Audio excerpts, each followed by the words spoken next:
Welcome to our channel. Today, we're diving into one of the most captivating stories from the Bible, the story of Esther. It's a tale of bravery, cunning, and divine intervention that takes place in the ancient Persian Empire. So, sit back, grab your popcorn, and get ready for an exciting adventure. Our story begins with King Xerxes, ruler of Persia, who throws an extravagant banquet lasting 180 days. The palace is filled with laughter, music, and delicious food. On the final day, King Xerxes calls for his queen, Vashti, to display her beauty to his guests. When she refuses, the king, enraged, deposes her, setting the stage for a new queen to be chosen. Enter Esther, a beautiful young Jewish woman living in Persia. Orphaned as a child, she's raised by her kind and wise cousin Mordecai. Through a series of divine coincidences, Esther is brought to the king's palace. She undergoes a year of beauty treatments, and her gentle nature captures the king's heart. Esther is chosen as the new queen, but she keeps her Jewish identity a secret, following Mordecai's advice. Now, every good story needs a villain, and here we meet Haman, the king's prime minister.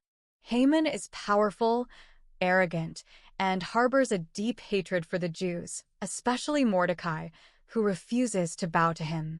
Infuriated, Haman devises a sinister plan to annihilate all Jews in the kingdom, securing the king's approval by casting lots, or Purim, to determine the fateful day. Mordecai learns of this genocidal plan and tears his clothes in mourning. He sends a desperate message to Esther, urging her to use her position to plead with the king for her people's lives. But there's a catch. Approaching the king unsummoned is punishable by death, unless he extends his golden scepter. Esther, demonstrating incredible courage, asks Mordecai to gather all the Jews in Susa to fast and pray for 3 days. She and her maids do the same. After this period of spiritual preparation, Esther dons her royal robes and approaches the king. The tension is palpable. Will he extend the scepter? He does. Relieved, Esther invites the king and Haman to a banquet she has prepared. At the banquet, the king, charmed by Esther, asks her what she desires. Instead of revealing her request immediately, she invites them to another banquet the next day. Haman, puffed up with pride, goes home and builds a massive gallows to hang Mordecai. That night, unable to sleep, the king reviews the royal chronicles and discovers that Mordecai had previously saved his life from an assassination plot. Realizing Mordecai had never been rewarded, the king asks Haman how to honor someone deserving. Thinking the king means to honor him, Haman suggests a grand parade through the city.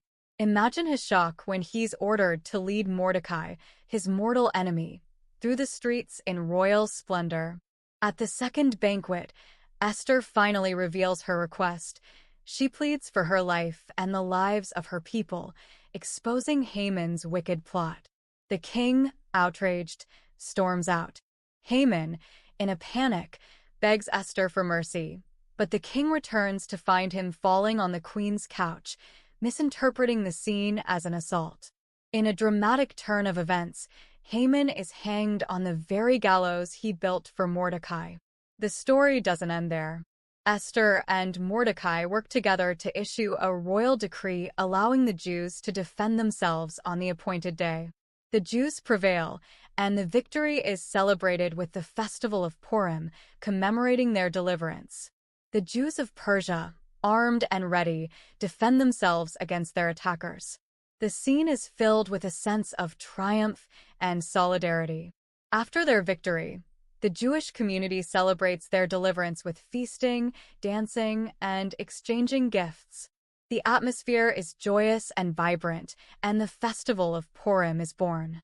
Esther's bravery and wisdom leave a lasting impact on the Persian Empire.